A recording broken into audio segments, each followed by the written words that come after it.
Hi everybody, and a very warm welcome to your new moon forecast. We've got a new moon in Leo on August 18th, 19th at 26 degrees. Now this moon energy is aspecting Mars in Aries.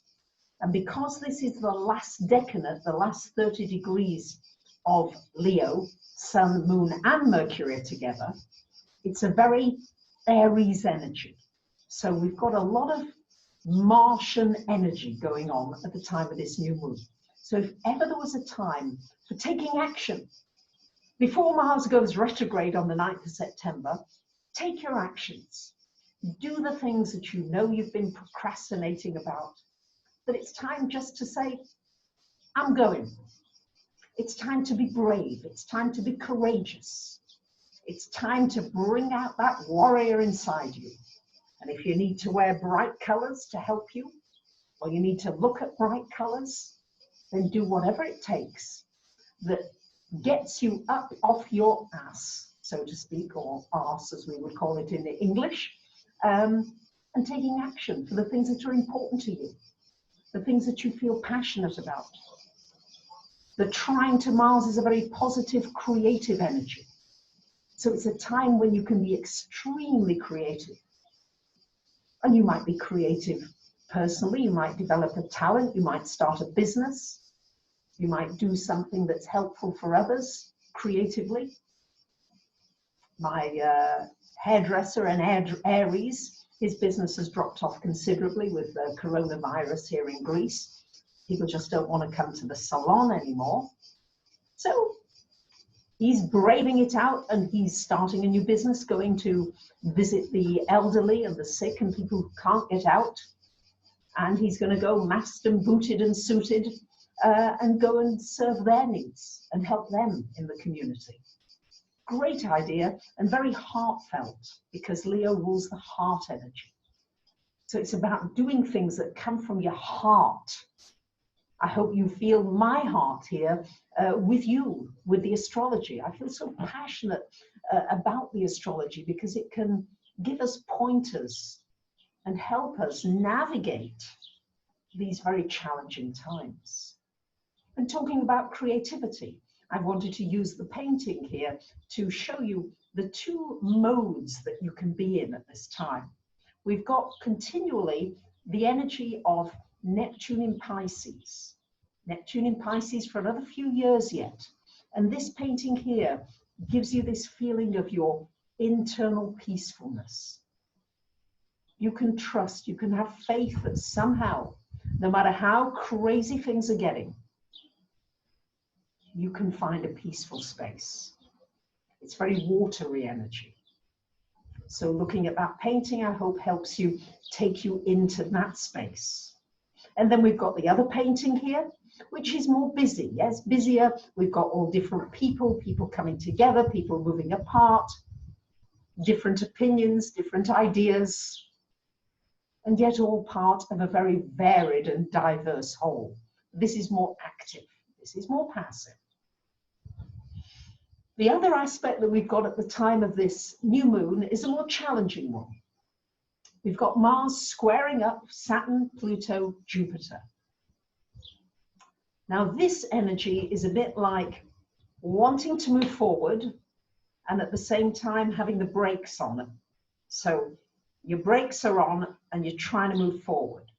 What this is asking you to do is to be very selective about where you need to put your action. Capricorn says, right, what's sensible? What would be useful? What would be productive? With this square, you can't go off in a million directions and accomplish a lot of things. Sometimes you can. When there's a lot of mutable energy, which there is not at the time of this new moon, there's only one planet immutable, and that's our dear Neptune in Pisces, why I gave it some attention. But actually the energy is quite fixed, 4 in fixed and 4 in cardinal. So this is going to have you really choose what is important for me to put my attention into, my thoughts into, my emotions, And then if you focus on that, this Mars-Saturn energy certainly will enable you to accomplish things.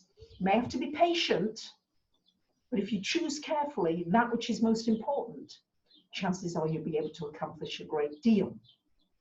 It's only if you're going off in a lot of directions that you may find that energy more challenging. Also at the time of the new moon, Sun, Moon, Mercury together are quincunx to this Sun.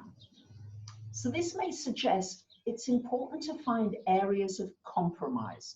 Whenever we get a quincunx, we're dealing with energy where one party's got to give way.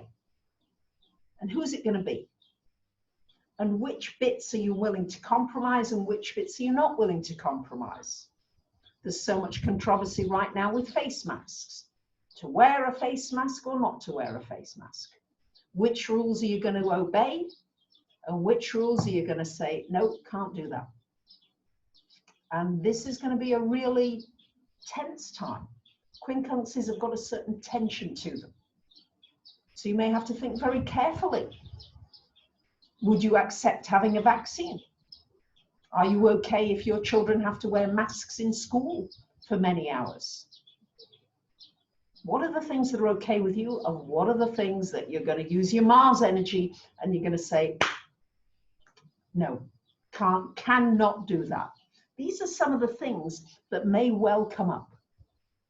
So we've got this fixed component. Where are you being a little too rigid? And you know, rigidity, when you get more and more rigid, that's when the bones, the muscles, they all tighten up and you're not able to maneuver and flow through life. So where do you need to loosen up? And the cardinal energy, 4 planets in cardinal signs, where must you take on your leadership and say, this is what really matters to me? So where do you need to change? Because the cardinal signs are about change. Cardinal signs, Aries, Libra, Cancer, Capricorn, herald the new seasons. And that's when the weather changes. There's a change in energy. Everything changes at that point. So these are the energies we're working with. We're in this last decanate of Leo, which is very Mars energy. So it's going to be important to find ways of letting off steam. How do you do that?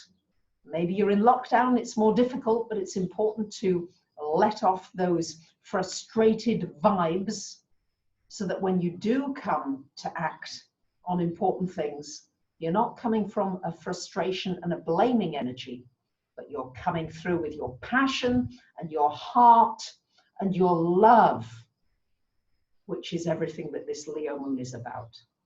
And I'm reminded of a quote by Emily Dickinson, who said, if I can stop one heart from breaking, my life will not be in vain. So those are the words that I leave you with at the time of this new moon. I look forward to your comments. And I just want to thank so many of you who come from your heart to me in your support of the things that I'm doing here. So I appreciate you. I love you. And I wish you a powerful new moon in Leo. Bye for now.